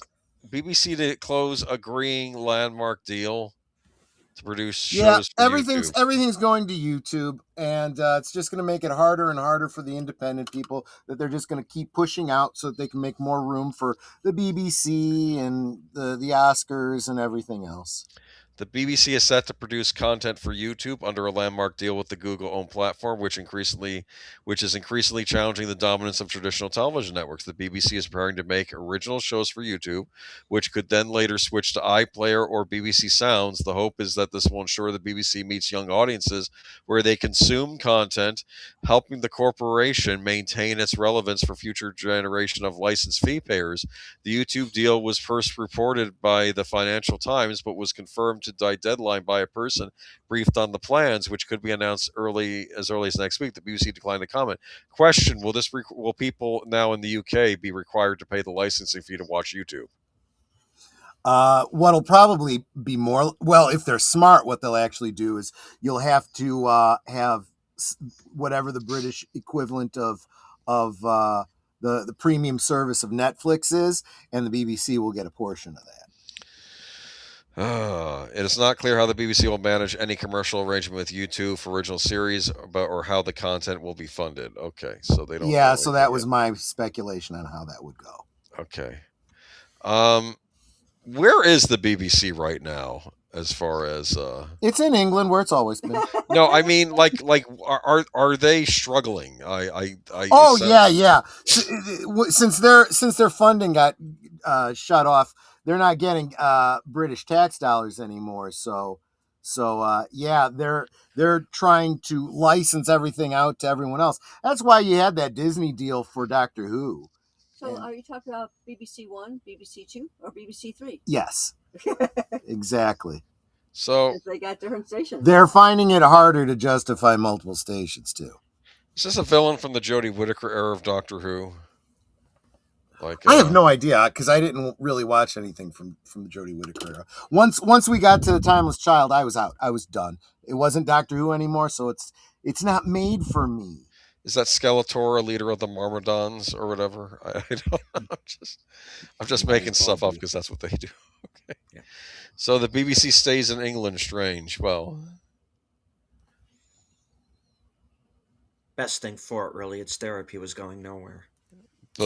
Beloved seven. Oh wait, let me go back. Jeez. Beloved 70s BBC sci-fi series from Dalek's creator confirmed for reboot with Doctor Who director. Yeah. Let's dig into this. Let's break this down. Yeah. Let's chew on those bones, as it were. Okay, it's been 50 years now since Blake 7 first hit screens. Damn, I feel old. Yes, well, it was in the 70s, but fans could be in for quite the comeback as a reboot is in development. The first thing that pops in my head, you ruined Doctor Who. Now you want to ruin Blake 7, but that's just me. I'm going to keep my mouth shut. Doctor Who and Last of Us director Peter Hoare has opened a genre-based production company, Multitude Productions, and has acquired the IP for the iconic 70s and 80s sci-fi hit, along with executive Matthew Bush and producer Jason Haig-Ellery. Deadline has confirmed. The outlet adds that Bush would love it to go to the BBC, where the show originally aired from 1978 to 1981, depicting political dissident Raj Blake and his trustworthy rebels amid their battle with the totalitarian Terran Federation. So this is a little more interesting. This is being independently made, and they're going to try to sell it to the BBC? It sounds like it, yeah. And given that this is a Terry Nation production and the history of what how the BBC has treated Terry Nation, this is how I would go if I was, you know, if I was involved in this at all. Yeah. I mean, they could sell it to anybody if they wanted to. They could sell it to True. ITV. They could sell it to Well, I Amazon. don't know if there is some sort of if there's some sort of a rights related thing that BBC gets, First rights dibs. on it or something like that. First Yeah, dibs, exactly. and if not, they can shop it around. Okay, that makes Yeah. more sense to me. Horror told Deadline the Blake 7 story is legendary because they were given a softly slot that was intended for a police drama with a budget intended for one big set and a few location shoots. At the time, it felt like it meant something. Those shows got into my veins. I could tell they didn't have the money, but I was able to compartmentalize and enjoy the ride knowing that the sets wobbled. Bouch added, we're driven by our passions, but also seeing that there's a gap in the market in the UK, particularly with the well-publicized dropping off of Doctor Who for genre-based British IP. Multitude is also working on the TV adaptation of Luke Reinhardt's The Search for the Dice Man, Patrick Harmon's Skeleton Creek, an adaptation of a currently unnamed well-known video game, and a sci-fi series. So this may not necessarily be bad now that I'm thinking about it, because they are, except for the yeah. fact that Horror is a modern Doctor Who director, and he worked on the Umbrella Academy, so yeah, I don't have great hope for him, but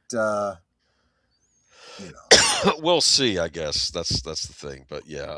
Although, don't get me wrong. I mean, he goes back a long ways with Doctor Who. He goes back to the old days. Back like 2011, 2005 even. Okay. Well, there was some good stuff made back then. I mean, But yeah, given the most recent stuff, I don't know what we're going to be getting. And when you consider what the story of Blake 7 is, you could go either way right now. It could be very topical and done very, very well. It could be very topical and be very, very preachy in a bad way.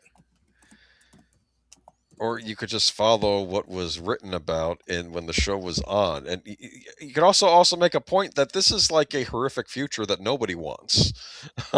Unfortunately, one that looks very much like what we're living in right now. I want to address the question from Tree Rock Creations. I know you're joking, but it's important that I answer this because we are currently watching the original Dr. William Hartnell Late Night Tonight. So keep an eye on my channel tonight at 11:30 Central, 12:30 Eastern. Part 2 of The Daleks from 1963. No, you don't have to be British to understand it, but those old 60s and 70s, some of them can feel a little dry. They could have been streamlined a little bit more.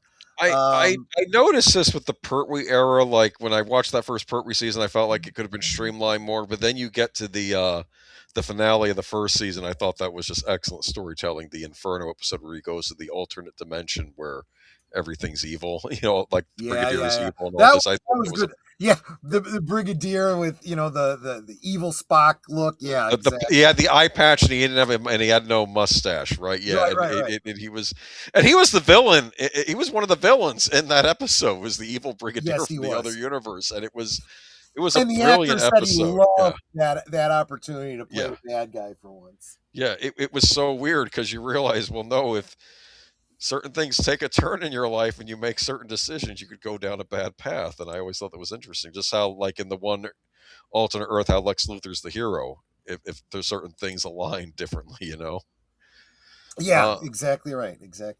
But we'll see on this. I'm not ready to write it off, but I'm also not excited. Well, it'll be a wait and see for me. That's what I'm going to say. And I'm also going to say, as a fan who's been waiting for I almost said Doctor Who, for a Blake 7 reboot for so long, it's kind of like waiting for Kathleen Kennedy to leave. I wouldn't believe it until I saw it. Same thing here. When it actually happens, then I'll have some opinion about it. Yeah. Strand Releasing acquires Vampires of the Velvet Lounge, sets North American theatrical release. I mean, I see this and I go, okay, I'm interested. I feel that we were talking about the Buffy reboot a couple weeks back. This looks like the Buffy reboot. This movie right here. I'll Yeah. read you what it's about. Strand Releasing has acquired the North American theatrical rights to writer-director Adam Sherman's Vampires of the Velvet Lounge. The horror film will be released by the independent distributor in select markets, including New York and Los Angeles, exclusively in theaters on March 20th. Vampires of the Velvet Lounge will follow a glamorous coven of vampires in the Deep South who prey on lonely singles found through dating apps, seducing and slaughtering them to preserve their youth. But when they swipe right on the wrong profiles, a cunning undercover vampire hunter and a band of emotionally stunted bros, the hunt spirals into hilariously horrifying chaos. The official logline reads, "Blood flies, fangs pierce flesh, and the bar erupts into a glitter-soaked, green fairy-winged, fang-filled fever dream of grindhouse gore, terrible decisions, and fashionably fatal carnage." Mina Savari, Jitchin Lockman, Stephen Dorff. I feel like you have Blade movie alumni in this, and also some Joss Whedon alumni, because I forget the actress's name, but she was on Dollhouse. She's in this. Mm-hmm. Not Yeah. Eliza, the other one. The Asian girl. She had Asian look. She's like the vampire hunter in this, and it reminds me of like a Buffy type thing. That's what I'm saying. The award-winning writer, director, and producer is best known for his critically acclaimed films, including Risk Cutters, A Love Story, She's Just a Shadow, and This Game is Called Murder. His films Happiness Runs and Crazy Eyes were previously released by Strand. Adam Sherman is exactly the kind of filmmaker we love to champion. Bold, original, fearless, said Marcus Hugh, co-president of Strand Releasing, in a statement. His ability to fuse horror, satire, black comedy, mystery, and propulsive style and action is truly distinctive. Vampires of the Velvet Lounge is our third collaboration with Adam, and we're thrilled to unleash this fresh spin on vampire mythology for audience to see in theaters. It looks good. Let's see. This, I'm like I said, I am interested. I was joking about the photo here, but I am kind of interested. That might be Mina Savari, I'm not sure. But this is a vampire story inspired by the chilling, lesser-known legend of Elizabeth Báthory. I have to remember to say her name right. People always say Bathory. I think it's Báthory. The 16th century Hungarian countess rumored to have bathed in the blood of virgins to stay young. I set out to make the kind of horror film I loved growing up, one that's wild, disturbing, darkly funny, and made for the big screen. It came alive thanks to my extraordinary cast and crew who were game to push every boundary, and I'm thrilled to finally share it. So, I don't know. It looks interesting. I don't know if you got a chance to see the trailer, Stephen, or you, Troy, but it looks interesting. That's all I'm going to say. It looks fun. Yeah, it might be fun. Yeah. Okay. It looks like Buffy. That's what it reminded me of, because you have the young vampire hunter, but like the vampires in this are like clubbers, like they're in a vampire club. Do you understand? So it's so. Never heard of any of the movies he's so-called famous for. Well, that doesn't mean they're bad, Geek Flag, okay? I've heard of a couple, yeah. Okay. I think Crazy Eyes rings a bell. But I don't know. This looks fun. I need something, man, and this doesn't look bad. And it's funny seeing Stephen Dorff play a vampire again, because he was the villain in Blade. Right. Deacon Frost. Ring a bell? Oh yes. Home again. So it's just like this is why I just thought it was great to have both Babylon 5 and Blake 7 on the screen at the same time. Yeah, I decided the other night after in the Blake 7 arc, I'm like, what happened to the Babylon 5 reboot we were supposed to get? So then I looked it up, and there was an article from 3 weeks ago. Yeah. J. Michael Straczynski is being upfront with fans over potential Babylon 5 revival. Babylon 5 fans are hoping Netflix's big money acquisition of Warner Brothers means the chances of a continuation of the much-loved sci-fi series will improve. But creator J. Michael Straczynski has calmed excitement, insisting that there's a long road. Let me help you out here. It's Straczynski. That's what I said, Straczynski. Anyway, Straczynski. God. Okay, J. Michael Straczynski. Tomato. has calmed excitement, insisting that there's a long road ahead for any positive developments. Warner Brothers owns Babylon 5, which has remained largely dormant since the iconic space opera ended in 1998 after 5 seasons. Despite efforts to get a revival off the ground, nothing new appears to be in the works, but some fans have expressed hope that Netflix may be interested in Babylon 5 should its deal to buy Warner Brothers go through. However, Straczynski There you go. outlined the many. I think I knew how to say his name back in the day, but it's been too long. But he hasn't done much Yes. recently, so outlined the many hurdles Babylon 5 must overcome before Netflix or any other company for that matter might greenlight its return. As for now, there's nothing in the works. The studio is contractually required to notify me if anything is put forward on Babylon 5. Straczynski tweeted, not much call has come. But would Netflix ever be interested in Babylon 5 should it come to own it? Does Netflix need a sci-fi show right now? It would have plenty of competition within the Warner Brothers library, even if Netflix decided to go down the sci-fi show route, Straczynski said. Yes, Babylon 5 is a space sci-fi show, and it's always good to have those, Straczynski explained. But the Warner IP also includes V, Flash Gordon, 2001, Barfly, Blade Runner. I don't know that it includes Blade Runner because we're getting that Amazon show. Gravity. Could you imagine that there's the Blade Runner sequel show is on Amazon and then Netflix makes a Blade Runner prequel show on at the same time? Gravity, both the what? They're all robots. Yeah. Yes. Gravity, both the acquisition. What are you gonna make a show? You're gonna make a show about Gravity? Well, they couldn't call it Defying Gravity, so. Oh, Gravity Falls. There you go. Yes, a live-action Gravity Falls might be interesting. No, this is that show Gravity that was on. No, that was that movie Gravity with George Clooney and the actress from Speed. Sandra Bullock. Sandra Bullock, right. Yes. Right. Where she became an astronaut after her daughter mysteriously died on a playground because I guess she slipped her head and it fell on a rock. As it happens, or something. Oh, in other words, she was killed by gravity. Forbidden Planet is supposed to be getting a remake movie, so I don't think they're going to do that. Mad Max and the DC catalog around hundreds more. I could see Netflix doing a Mad Max TV show. That's what they'll do.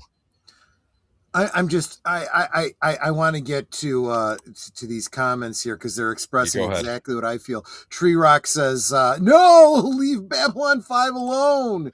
And Geek Flag with Nate No says, I don't want J. Michael Straczynski to make a Babylon 5. Remake Babylon 5. He's been talking about it on Twitter, and he's a woke nut job who will do nothing but screw up his own creation, let the original Babylon 5 stand. Exactly. This is the same thing that I said about George Lucas and his special editions and all this kind of stuff. Look, you made the thing. It was a masterpiece. Leave your hands off it. Walk away. It makes me think of Alton Brown when he's talking about, you do this and you do this, and then you set it on the range, covered, on simmer, and walk away for exactly 10 minutes. I'm still waiting. Don't touch it, I'm still waiting for them to finish Crusade. Yeah. See, that's the other thing, too. Just like people said, George Lucas, classic with Star Wars, Empire, Jedi, but then he put the teddy bears in there. And then you see what happens when he's all on his own doing the prequels. Maybe it's time to retire, George. Well, I think you see the same thing with J. Michael Straczynski. As after he finished Babylon 5, then he started doing Crusade, and then he started doing the Rangers and all that. It's like, just stop. You're done. The story has been told. Walk the hell away. Now he wants to reboot it, and yeah, he's going to end up ruining it. You did a great job the first time around. Walk away. You don't double dip the chip. That's what Nate says. You're absolutely right. So what I found interesting... You know what? Wait a minute. I want to speak to that. You do double dip the chip if you're the only one eating it, right? You sit there and you can dip all you want. You can lick the bowl if you want to because it's your own. If you don't release your Babylon 5 remake, you can do whatever the hell you want in the privacy of your own home. If you're going to be releasing it, no, don't. Just don't. I always found it interesting how TNT made those Babylon 5 movies that took place after the show had ended, but I thought they were interesting little standalone movies. Some of them that were sort of really, fleshed really out. good. Yeah, That is true. yeah. But like I said, as he kept going and kept going, it was like, Anyway, I guess I don't think we're going to get anything else with Babylon 5. I think it's done. I think it is. I think it is, and it's all for the best. And I'll tell you what. I mean, we've only got a couple more months of Sherlock Holmes. If you guys are interested, maybe Tuesdays become a Babylon 5 rewatch. I don't know. We'll see. That might be interesting. Yeah. And as for the possibility of a Mad Max series, my only answer to that would be Mel Gibson, 90 minutes, rated R, no CGI. That's the only Mad Max I want to see. Well, you got an excellent point there. I would also say once it becomes a series, I would point you to Logan's Run, the series, and Planet of the Apes, the series, and any other major sci-fi film turned into a TV series. Just don't do it. Just don't do it. All right. Moving on to Universal taps Pitch Perfect director Jason Mordehel Murder, She Wrote movie starring Jamie Lee Curtis. I don't want to spend too much time on this, but yeah.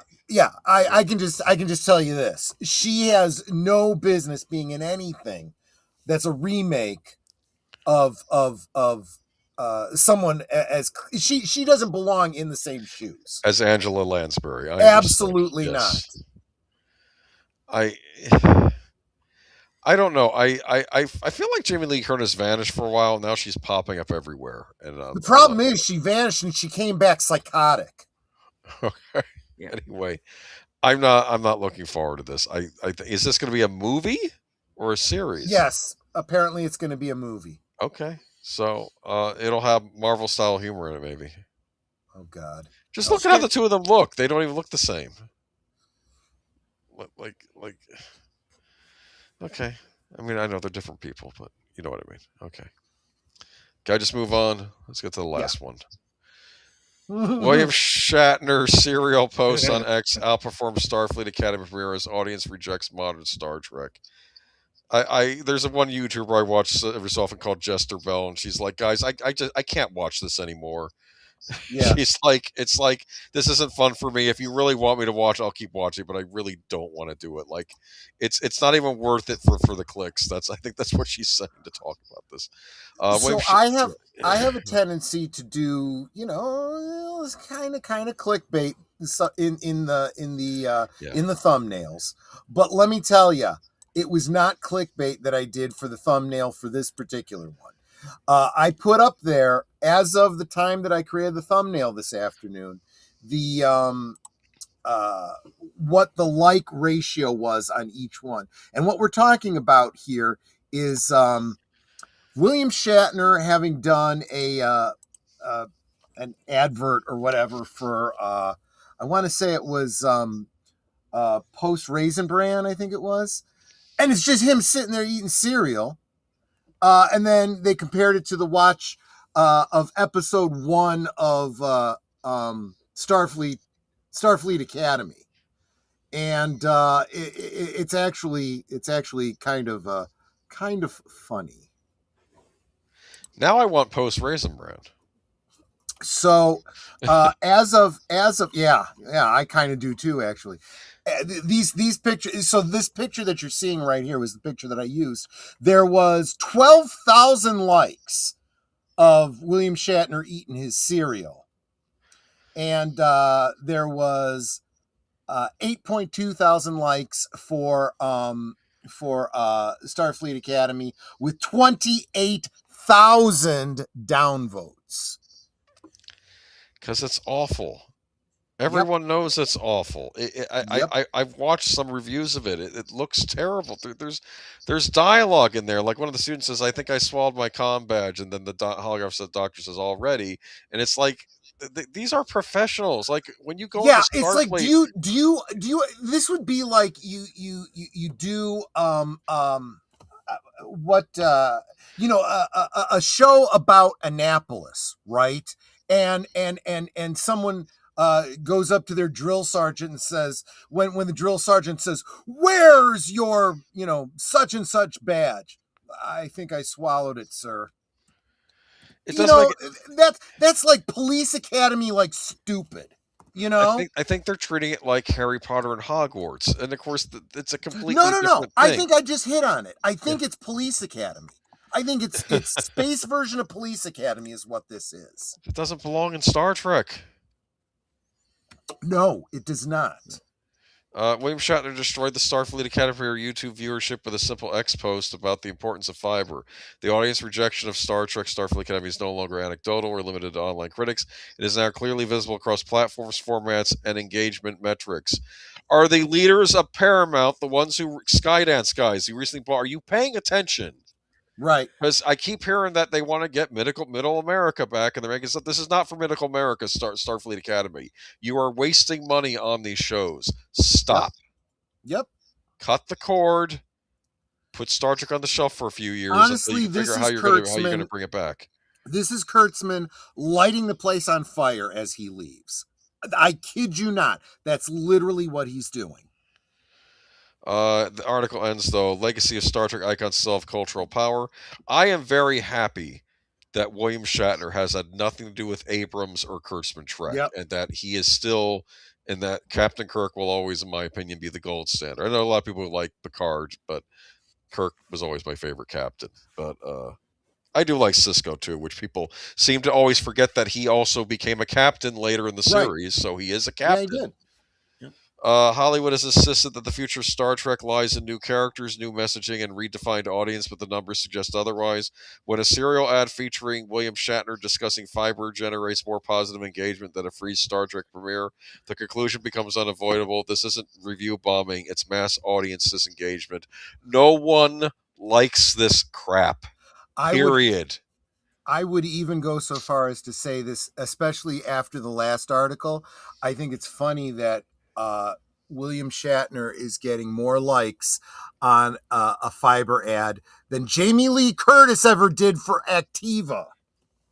Just a reminder that her between being a scream queen and becoming a woke wanker, she was hawking high fiber yogurt because middle-aged women need to poop, I guess. Well, don't we all? But that's what you have Raisin Bran for. I'm sorry, I'm being bad. Yeah, exactly. By the way, post Raisin Bran doesn't have the shriveled up raisins covered in sugar like the Kellogg's does. That is full size. I know raisins. You're absolutely right. Yes, naturally sweet. This seems more like a Troy cereal, but it has some sweetness because of the raisins. Yes, I've had both. I prefer Post. Yes, I do. Starfleet. Although I'll be honest, I had my own raisins to it, so I got some more raisins. It's how they prepare the raisins. Yep. Yep. Or don't in Post's. You could supposedly just get the Post brand and add your raisins, but I don't know if that's called. That's what I do. Yeah. Okay, That's what I do. Geek Flag with Nate knows says Starfleet Academy is a bad match for Harry Potter and the Orville, and it fails at both. Yeah, but even the Orville, which was basically started as, I think it started out as a defined comedy, right? This will be a comedic, and it's not Star Trek because it's its own thing. But I think it ends up being more serious than modern Trek is, right? It has, and I'm going to have to ask PJ of Orville Nation because I know he's got more insight into this than I do. I wonder, there's got to be a story behind the scenes. Like, did Seth like make it silly, Ted, Family Guy-ish, or Family Guy-ish to begin with, to sell the network on it, and then start moving it more towards the Star Trek kind of thing, because that's what he really wanted to do. I wonder, because that's what it feels like. I think so. And if that's the case, I feel like kind of a smart move in my opinion. Right? Yeah, I think so. Yeah. It kind of reminds me in a way of how Robert Kirkman slipped Walking Dead past the comic book publishers back in the day. because he set it up as oh, it was aliens that were doing it, and they sent down this virus so we would get wiped out by these zombies, and then they could come down and take over the earth all by themselves, when all he really wanted to do was like Night of the Living Dead, but it doesn't end. Yeah. So, after they go through a few issues and go, yeah, it's great, but where are the aliens? Yeah, there aren't any aliens. I just told you that.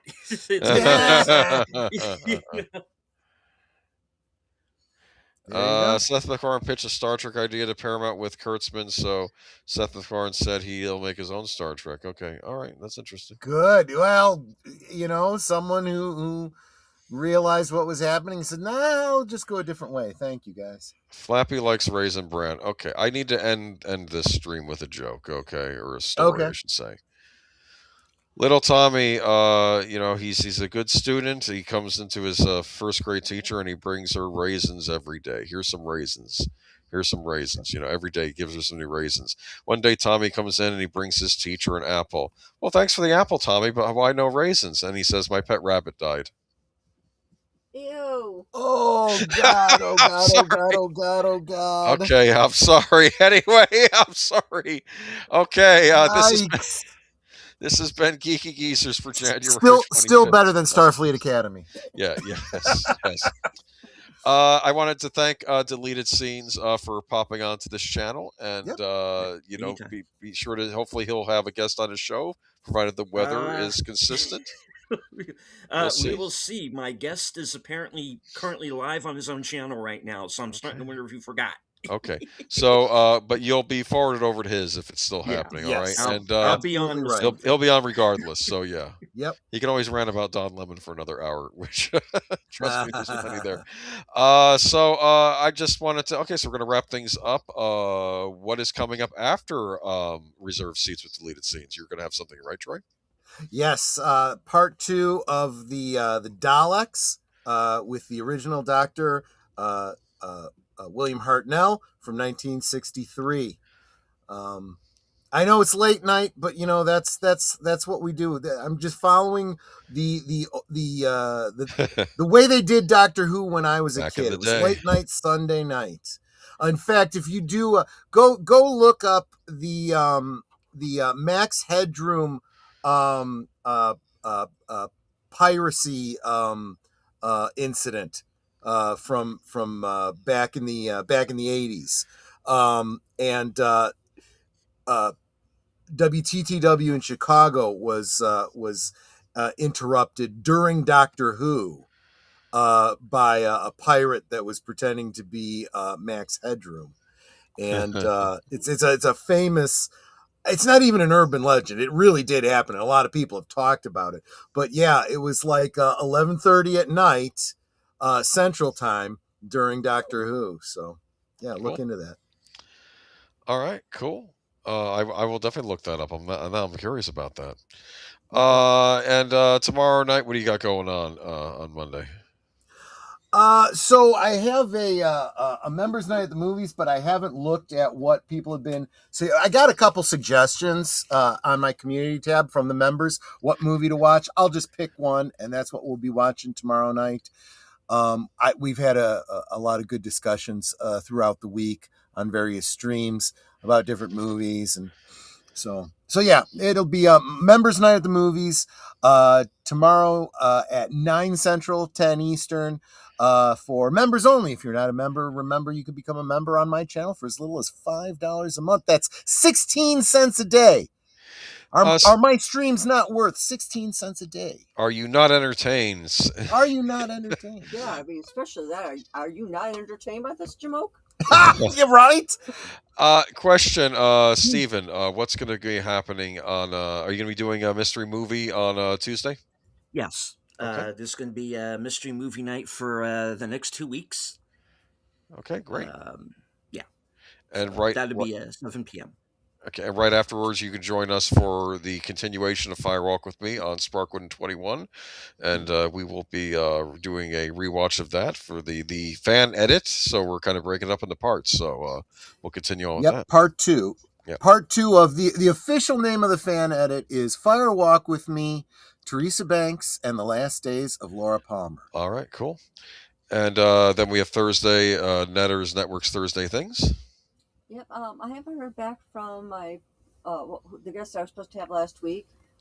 Still trying to get an answer on whether or not he wants to try again this week. If not, I'll just be me and Troy shooting the breeze and having a good time with y'all. That is assuming that you didn't stop by on Tuesday night after Live from Sparkling 21 for Sherlock Holmes. Just saying. That's right. Forgot about that as well. Sorry. The Red-Headed League this week. Y'all just gotta keep attuned to each of our networks. We'll tell you what's coming up. I am streaming every day, whether it's a nighttime stream or a liquid lunch. It's Liquid Lunch every Monday through Friday at noon Central, 1 Eastern. Okay. So I am always streaming.